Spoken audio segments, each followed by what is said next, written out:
How to attract and retain top talent as you grow.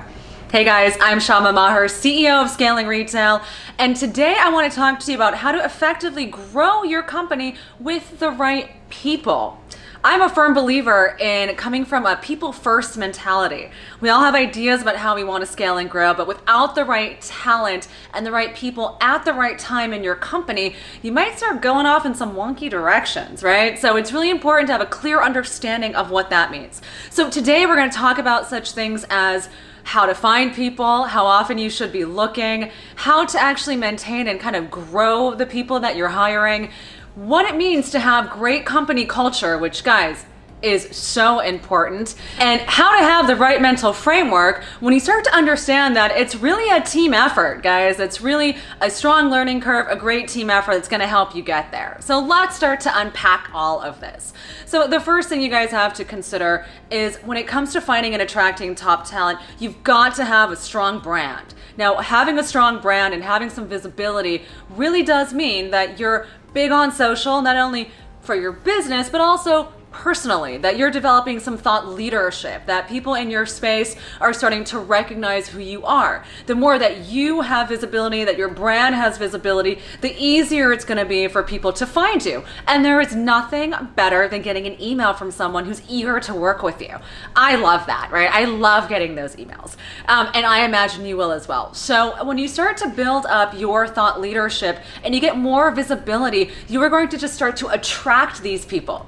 Now, when it comes to attraction, the second thing is you always want to have a list of the people you want to be hiring for. Now, you may want to have some dates on there or if-then statements. I'd love to hire an X person when this happens, or I'd love to hire this type of role in X number of months. But you want to have a list of personnel and you want to do scenario planning. This kind of scenario planning is amazing because it allows you, when you meet the right person, to say, oh, I think I know where I'm going to put you. It also gives you the ability to say, oh, I just landed this big retail account, or I just got into this publication. So now I know I need to hire this kind of person. So great examples of if-then statements and also timeline planning by personnel. Now, once you've got those people, it's important you're indoctrinating them into company culture that is both regenerative for them and allows them to be challenged. And what does that mean? Well, that really means you need to be thinking about your work environment. Are you placing the right people with the right tasks? All too often, guys, I see people who just hire staff and assume another body is another qualified person. In essence, you are setting up someone to fail. You've got to be very clear and specific about what people are good at, what kinds of projects they want to be doing, and then give them the work that they want. I guarantee you match the right job with the right person, you are going to have a match made in gold or heaven. Now, once you've got the right person, you've got the right setup, it's also about having a great teamwork first mentality, right? You're building this great team. You want to make sure that you give them the right responsibilities. You want to make sure that they understand that they're valued and that they are in a supportive environment.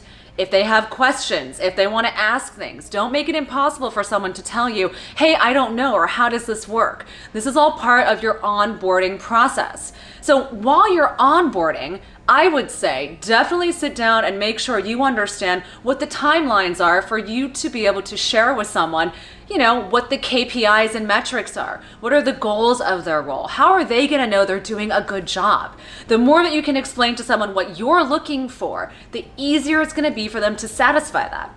Now, even the smartest person will come on board and have a learning curve. In fact, it is to be expected. So don't expect to hire someone and all of a sudden in week 2, you think they're going to be soaring. You know, give your employees about a 60 to 90 day grace period. And I would even put that contractually in any of your contracts and agreements, that you want to see them reach certain goals and metrics by 60 or 90 days to really see if this is a great fit.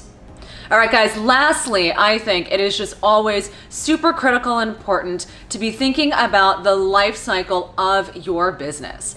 So have that organizational planning. Be able to understand and identify the right people and be able to make sure that you have the cash flow to pay the right staff. Clearly, you're going to find people who are willing to give you a price break in the beginning because they love what you're doing and they want to work for you and you love what they're doing. But understand that part of growing the right team is being able to pay people what they're worth and honor and respect their time and energy. All right, guys, I hope this gave you some amazing ideas on how to attract and grow the right talent, keep them with you. I'm a firm believer. I've seen it work in multiple organizations, practiced it myself, and I'm gonna tell you, it takes time to find the right people, but trust me, it's worth it. All right, leave a comment below. Would love to hear how you're approaching hiring. Please subscribe to our YouTube channel and come find me. I'm on Instagram, Facebook, Twitter. I am where you are. And if you are in the process of scaling up your company, shoot us an email, hello@scalingretail.com. Talk to you soon. Bye.